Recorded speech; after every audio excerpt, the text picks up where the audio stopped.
저녁 우리가 믿음으로 주님께 깊은 곳에 그물을 던지기를 원합니다. 저 깊은 곳 바닥에 무엇이 있는지 알 수 없으나 그물을 던졌을 때 끌어올린 것이 그저 물고기 153마리가 아니라 주님이 누구신지를 발견하게 하시옵소서.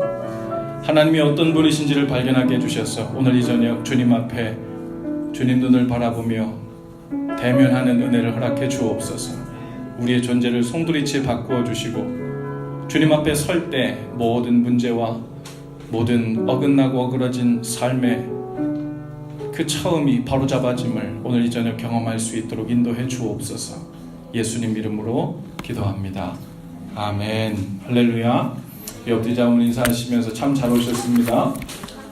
당신을 여기서 만날 줄 알았습니다. 한번 인사하십시다. 당신을 여기서 만날 줄 알았습니다. 네. 제가 딱 보니까 오늘 저녁에 누가 오겠다 싶은 분들이 다 오셨네. 네. 신기하게도 정말로 이분들이 저기 앉겠다 싶은 분들이 딱 거기 다 앉으셨어요. 오늘 주께서 허락하신 은혜를 주실 줄로 믿습니다. 우리 다 같이 함께 말씀 보십시다. 오늘 주시는 말씀은 신약성경 고린도후서 7장 9절에서 12절까지 말씀입니다. 고린도후서 7장 9절에서 12절까지 말씀이에요. 우리 한 목소리로 함께 읽죠. 시작. 내가 지금 기뻐함은 너희로 근심하게 한 까닭이 아니요 도리어 너희가 근심함으로 회개함에 이른 까닭이라. 너희가 하나님의 뜻대로 근심하게 된 것은 우리에게서 아무 해도 받지 않게 하려 함이라. 하나님의 뜻대로 하는 근심은 후회할 것이 없는 구원에 이르게 하는 회개를 이루는 것이요 세상 근심은 사망을 이루는 것이니라. 보라, 하나님의 뜻대로 하게 된 이 근심이 너희로 얼마나 간절하게 하며 얼마나 변증하게 하며 얼마나 분하게 하며 얼마나 두렵게 하며 얼마나 사모하게 하며 얼마나 열심 있게 하며 얼마나 벌하게 하였는가. 너희가 그 일에 대하여 일체 너희 자신의 깨끗함을 나타내었느니라. 그런즉 내가 너희에게 쓴 것은 그 불의를 행한 자를 위한 것도 아니요 그 불의를 당한 자를 위한 것도 아니요 오직 우리를 위한 너희의 간절함이 하나님 앞에서 너희에게 나타나게 하려 함이로라. 아멘. 오늘 말씀 제목을 주 안에서 근심하라 이렇게 했습니다. 근심이란 말을 영어 단어로 보니까 좀 발음을 굴려서 anxiety, 그죠? anxiety 그래요. 그 의미의 뜻을 보니까 괴롭게 애쓰는 마음이래요. 괴롭게 애쓰는 마음. 저 따라해보. 괴롭게 애쓰는 마음. 괴롭게 애쓰. 옆에 사람 좀 보세요. 괴롭게 애쓰는 마음이 있어 보이는지. 네. 괴롭게 애쓰는 마음. 그 근심이 사람에게 있을 때요, 사람이 행복하지 않다고 얘기하죠. 사람이요, 거꾸로 생각하면 어떻게 하면 행복해질까를 생각할 때 사람들이 많은 수단들을 동원해서 행복해지려고 노력하는데 그 여러 방법들 중에 아주 유력하고 많은 사람들이 시도하는 것이 뭐냐면 바로 근심을 없애는 것을 트라이합니다. 그래서 내 주위를 둘러싼 여러 근심이 될 만한, 근심의 소지가 될 만한 것들을 최대한 제거하면 나는 행복해지겠지? 이렇게 생각하는 경향이 있죠. 그런데 대단한 근심이 될 만한 것들이 내 주위를 감싸고 있지 않더라도 그 근심거리가 없음으로 인해서 우리가 행복해지는 건 아니에요. 우리가 행복해지는 것은 무엇이 있고 없고 무엇을 없애고 헐고 하는 것의 문제라기보다는 무엇을 소유했는가, 무엇으로 채워져 있는가, 우리가 어디 안에 들어가 있는가, 누굴 바라보고 있는가, 그것과 연관된 이름을 보게 됩니다. 오늘 본문에서 보면요, 근심에 대해서 이야기하고 있는데 사도 바울은 두 가지 근심이 있다고 얘기해요. 하나는 세상 근심이 있는데 이 세상 근심은 사망에 이르게 하는 근심이래요. 또 다른 종류의 근심이 있는데 이 근심은 하나님의 뜻대로 하는 근심이래요. 이 하나님의 뜻대로 하는 근심은 회개에 이르게 해서 구원에 이르게 하는 근심이라는 거예요. 여기서 말하는 이 구원은 우리가 예수 그리스도를 믿고 하나님의 자녀돼서 영원히 산다는 의미의 구원이기도 하지만 우리가 하나님을 바라보지 않고 엉뚱한 길로 길을 잘못 들었을 때 그게 사망의 길이죠. 거기서부터 다시 하나님께로 방향을 트는 일, 이것도 구원이라고 표현합니다. 그래서 오늘 본문에 보면요, 내용이 이렇습니다. 정황이 고린도 교회에 가장 큰 문제들이 있었는데 두 가지였어요. 하나는 성도들 사이에 분파가 생겼습니다. 나는 아볼로파다, 나는 그리스도파다, 나는 바울파다, 이렇게 분파가 생겨가지고 우리가 진짜다, 너네는 좀 진리가 떨어져, 우리가 오리지널이야, 막 이러면서 그렇게 그 분파가 생기기 시작했어요. 그리고 또 하나는 뭐냐면 거짓 교사들이 그 안에 들어와서 잘못된 복음을 가르치기 시작했습니다. 그 얘기를 사도 바울이 고린도 교회를 전도행하는 중에 세우고 왔는데 지금 교회가 어지럽다는 소리를 들은 거예요. 그리고 나서는 사도 바울이 한 걸음에 달려갑니다. 그리고 달려갔는데요, 이미 한 발자국 늦은 거예요. 이미 그 거짓 교사들이 그 안에 들어가서 그 거짓 교사들에게 동조하는 성도들이 많아진 겁니다. 그래서 많은 사람들이 거기에 동조함으로 사도 바울의 사도권을 인정하지 않고 못 오게 한 거예요. 사도 바울이요, 속으로는 분하고 인간적으로 분한 게 아니라 이 영적으로 어떻게 이렇게 거짓해서 넘어갈 수가 있는가, 그 복음을 전한 그 복음이 다 어디 가고 이렇게 쉽게 그 마음을 변질할 수 있는가, 어떻게 이 복음을 이렇게 쉽게 왜곡할 수 있는가, 그것에 너무 분하고 원통한 마음이 생기는 거예요. 그리고서는 에베소에 와서 편지를 씁니다. 그리고 교회가 무엇인지, 교회는 어떠해야 되는지, 너희가 분파 나누면 안 돼, 교회는 그런 거 아니야, 그리스도가 한 몸인데 그리스도의 몸이 나눠졌느냐? 그렇지 않다. 그리고 거짓 교사들이 들어와서 가르치는 그 복음이 왜 틀렸는지, 그게 왜 복음을 훼손하고 있는지에 대해서 아주 애통하면서 눈물을 흘리며 써요. 그래서 그 편지를요, 우리가 눈물의 편지라고 해요. 눈물의 편지를 그곳에 디도를 통해 보냅니다. 이제 편지가 갔으니까요, 에베소에 있던 이 바울이 기다리다가 편지가 갔다가 오는 동안에 다른 곳으로 이동하게 돼요. 그래서 로케이션을 옮겨서 그곳에서부터 막 기다리게 됩니다. 이제 디도가 소식을 가지고 올 텐데 이제 그 소식이 어떻게 될까 궁금한 거예요. 근데 다행스럽게도 디도가 가져온 그 편지에는 어떤 소식이 있냐면, 이제 이 성도들이 잘못을 뉘우치고 회개하고 사도 바울의 가르침을 다시 받고, 그리고 자기들 중에 들어와서 거짓 복음을 가르쳤던 사람들을 아주 엄하게 경계하고 경고하기로 이렇게 마음을 모은 것입니다. 그 얘기를 듣고 사도 바울이 너무 기뻐하죠. 그러면서 오늘 본문의 이야기를 하는 거예요. 너희들도 근심 많이 했지? 나도 근심 많이 했어. 그런데 이 근심은 우리가 세상 근심과는 다르다. 사망에 이르게 하는 그런 근심이 아니라, 너희가 어떻게 하면 주의 복음을 바르게 믿고 어떻게 하면 주님 기뻐하실 생각 가운데 다시 들어갈 수 있을까를 근심하다가 이렇게 주께로 회개하고 돌아왔으니 얼마나 이게 하나님의 뜻대로 한 근심이었냐. 참 다행한 근심이었다. 또 사도 바울도요, 근심했어요. 무엇 때문에요? 주님의 교회가 잘못될까 봐, 성도들이 엉뚱한 왜곡된 복음에 거짓 가르침에 넘어갈까 봐 근심하고 근심했어. 사도 바울이 한 근심, 고린도 교회가 하나님 앞에서 그 진리를 바로잡기 위해서 한 근심, 그 모든 근심들이 아주 유익했다는 것입니다. 여러분, 생명을 주고 구원을 주는 근심, 이 근심은 하나님을 바라보고 한 근심이에요. 혹은 하나님을 잃어버렸기 때문에, 혹은 관계가 깨졌기 때문에, 혹은 하나님과의 관계에 문제가 생겼기 때문에 한 근심들이에요. 그런데 세상의 근심은 어떤 근심이에요? 내가 원하는 것을 못 갖게 되었을 때 하는 근심, 내가 되고 싶은 것이 못 되었을 때 하는 근심, 내가 이 길로 가고 싶은데 가로막고 있는 장애물들과 문제가 있어서 저걸 어떻게 치울까 하고 하는 근심이에요. 세상 근심은요, 사망에 이르게 된대요. 내가 원하는 것을 원하고 내가 되고 싶은 것을 하나님께 구하는 게 잘못됐다는 말이 아니라, 그 문제 자체를 하나님께 아뢰지 않고 하나님과의 관계 속에서 그 문제를 바라보려고 하지 않고 그저 내가 세상적으로 원하고 되려 하고 문제를 내 힘으로 판단하고 해결하려는 그것이 안 됨으로 인해서 근심하는 이 과정, 이것은요, 하나님을 바라볼 때 불평만 하게 되고요, 하나님을 이상한 하나님으로 보게 되고요, 그 점점 하나님과의 관계가 멀어지는 근심이죠. 그러니 세상을 바라보며 하는 근심은요, 사망에 이르게 하는 근심이에요. 사망이 무엇입니까? 생명이신 주님과 멀어지는 것이 사망이에요.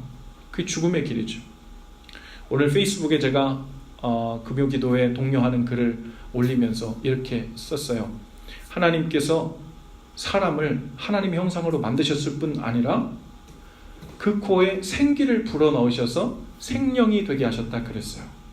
그리고 여기서 생명이라는 것은요, 하나님의 숨, 하나님의 호흡으로 사는 존재란 뜻이에요. 원어의 의미를 보면 하나님의 숨으로 사는 존재예요. 그래서 기도가 영적인 호흡인데, 영이신 하나님으로부터 그분의 호흡을 우리가 받아들여서 그분의 호흡으로 숨을 쉬지 않으면 우리는 사망의 길을 가는 거예요. 죽음의 길을 가는 거죠. 숨을 쉬지 못하니까요, 답답하고요, 또 이 안에 오염된 죄의 공기가 계속 도니까요, 이것이 우리 온 마음과 우리 삶 전체에 두루두루 퍼져서 좋지 않은 열매들이 계속해서 맺어지는 거죠. 여러분, 어떤 성도님이 이런 이야기를 하더라고요. 목사님, 저는요 근심이 있어요. 보통 근심이 아니에요. 아주 한 오라기에 소망의 끈도 남아있지 않을 만큼 철저한 절망을 경험하고 있습니다. 제가 왜 사는지 모르겠고요, 아침에 눈을 떠서 오늘 살아야 될 이유를 모르고 그저 눈을 떴으니까 하루 스케줄을 간대. 저녁 때 해가 지니까 또 자야 되는가 보다 하고 잔대. 말씀도 눈에 들어오지 않고요, 살 의욕이 없어지고요, 내가 사랑하는 사람부터 철저한 실망을 했어요. 그래서 아무런 소망도 남아있지 않아요. 정말 소망이 남아있지 않아요. 근심 수준이 아니라요, 근심이 더해져서 절망에 절망을 거듭하고 있어요. 그래서 사망에 이르는 근심을 하고 있는 거예요. 제가 이렇게 말씀드렸어요. 저도 답이 없습니다. 지금 고민하고 있는 그 근심을 해결해 줄 방법, 키, 솔루션은 없어요. 그런데 어쩌면 지금 철저하게 실망하고 절망하고 소망이 없다고 생각하는 그 상황을 좀 새로운 눈으로 볼 필요도 있을 것 같아요. 우리가 생각할 때는 내 주위를 둘러싼 나에게 유익이 되는가 유익이 되지 않는가, 나에게 해가 되는가 해가 되지 않는가, 내가 바라는 상황인가 그렇지 않은 상황인가, 그것만 바라보면 소망의 가능성은 0%예요. 죽어라 죽어라 하는 거죠.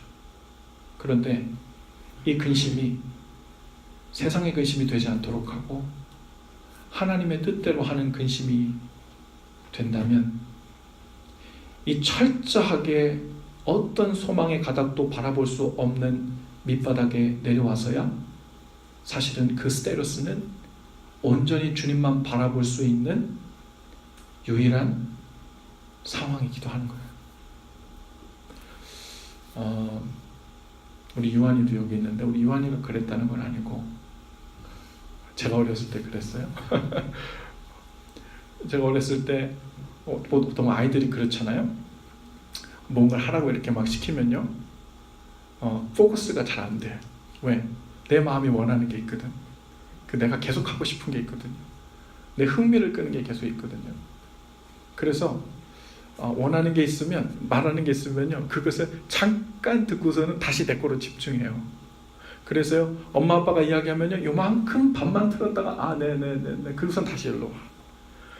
또 더 큰 소리로 얘기하면요, 이거 180도 들었다가 또 이렇게 다시 돌아와요.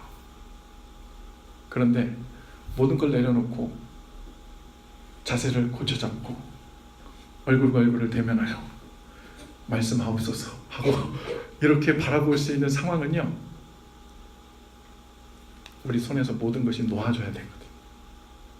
내 마음을 아주 강렬하게 이끌고 있는 그 어떤 것으로부터 우리 시선과 마음이, 내 마음으로는 잘 안 돼, 억지로라도 그것이 다 내려주었을 때 그제서야 우리의 눈과 우리의 마음이 fully paying attention 하는 거예요. 그때는요, 주님, 제 삶 가운데 도움이 되는 게 뭔가요? 어떻게 하면 이 문제를 해결할 수 있나요? 어떻게 하면 제가 행복하게 사는데, 더 나은 삶을 사는데 도움이 될까요? 이런 걸 물어보는 게 아니에요. 자세를 고쳐잡고 저는 주님의 것입니다. 제 삶이 주님 것인데 주님이 저를 향해 무슨 플랜을 갖고 계신가요? 이렇게 물어보게 되죠. 우리가 갖고 있는 근심을 가지고 주님 앞에 나옵니다. 그리고 기도해요. 그런데 혹시라도 주님 앞에 가지고 기도하고 있는 우리의 태도가 다 내려놓고 주님을 바라본 채 주님이 원하시는 게 뭔가요? 이걸 묻기보다 주님, 어떻게 하면 이 문제 해결해 줄 거예요? 어떻게 하면 내 눈앞에 걸리는 이 문제 해결하고 다시 내가 원하는 것으로 빨리 돌아올 수 있나요? 어떻게 하면 이 장애물을 빨리 치워내고 내가 원하는 길을 갈 수 있을까요? 그저 중간에 주님의 손길이 약간의 도움 혹은 상당한 도움 되는 정도만 우리의 근심을 가지고 주님 앞에 기도 제목으로 삼고 있을 수 있어요. 그렇게 되면 우리가 주님 앞 우리의 근심을 앓고 염려를 앓지만 근본적인 해결은 안 돼요. 어쩌면 그 성도님이 정말 아무런 소망도 남아있지 않습니다 라고 했던 그 상태가 어쩌면 그분에겐 아주 오래 걸려서 당도하게 된 하나님을 정면으로 대면하고 내 삶을 주님 앞에 내어놓고 새롭게 볼 수 있는 복된 자리에 당도하게 된 것인지도. 산상수훈에 보니까 그래서 예수님이 이렇게 말씀하시잖아요. 심령이 가난한 자는 복이 있다. 애통하는 자는 복이 있다. 왜? 거기서 하나님을 볼 것이니까. 거기서 주님의 눈을 정면으로 마주하게 될 테니까.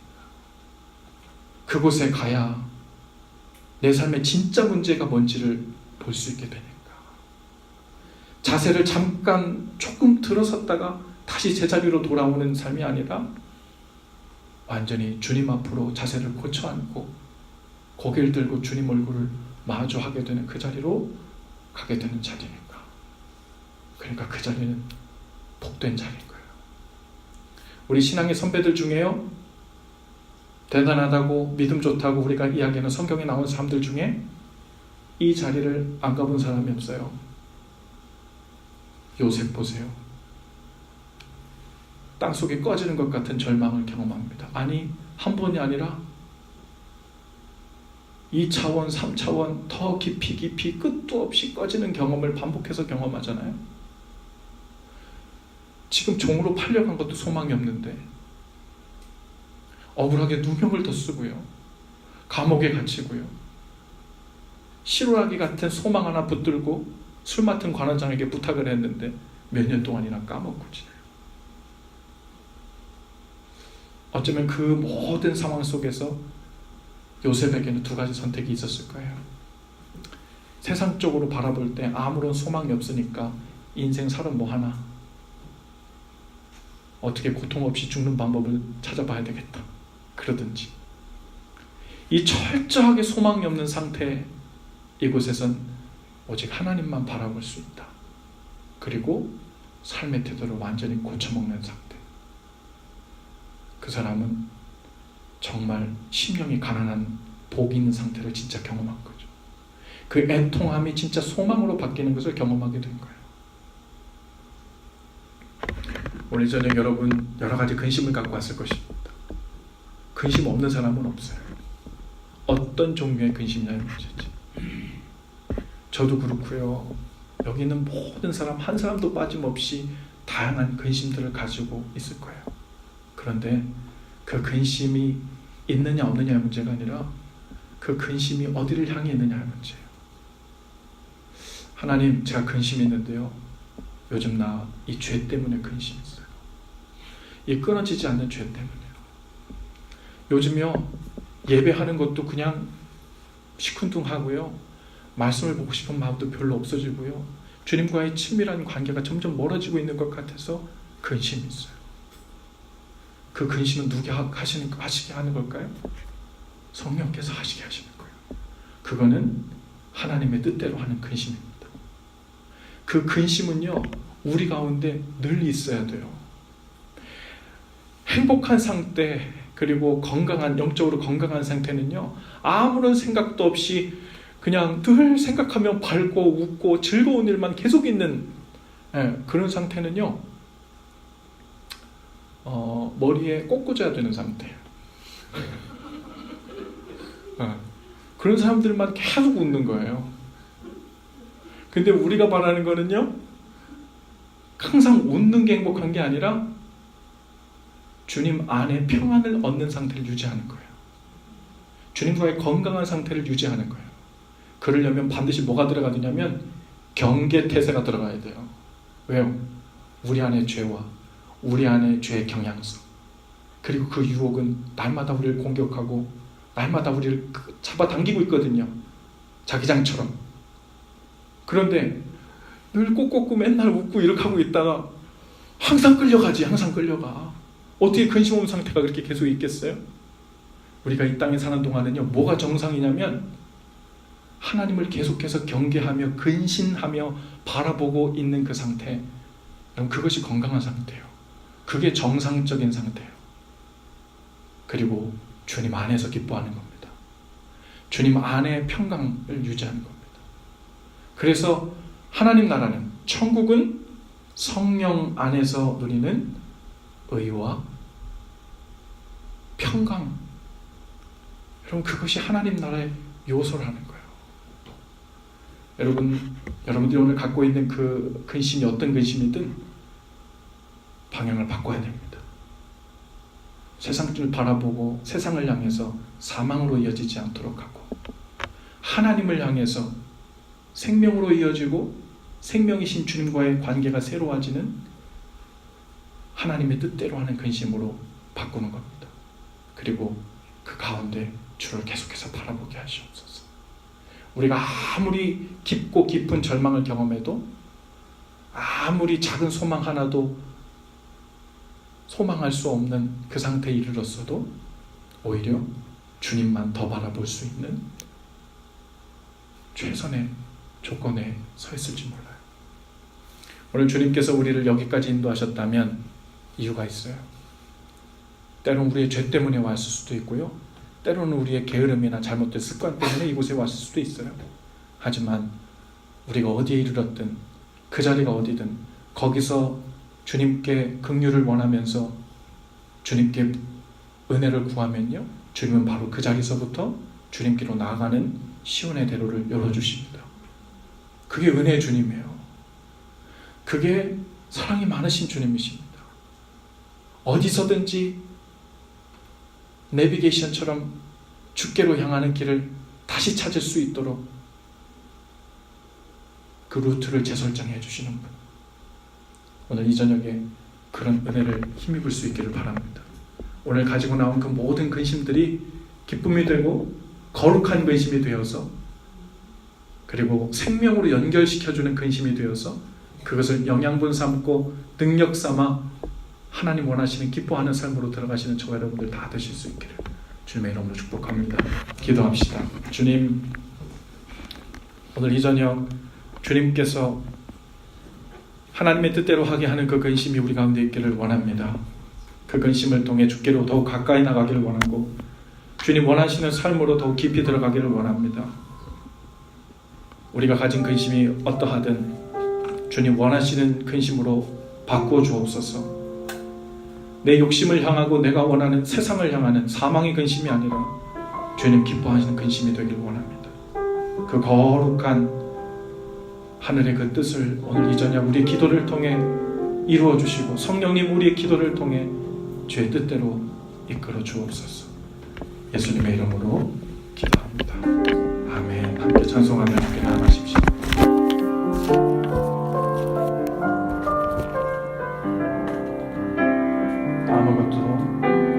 아무것도 두려워 말라. 주 나의 하나님이 지켜주시네. 놀라지 마라. 겁내지 마라. 주님 나를 지켜주시네. 아무것도 두려워 말라. 아무것도 두려워 말라. 주 나의 하나님이 지켜주시네. 놀라지 마라. 겁내지 마라. 주님 나를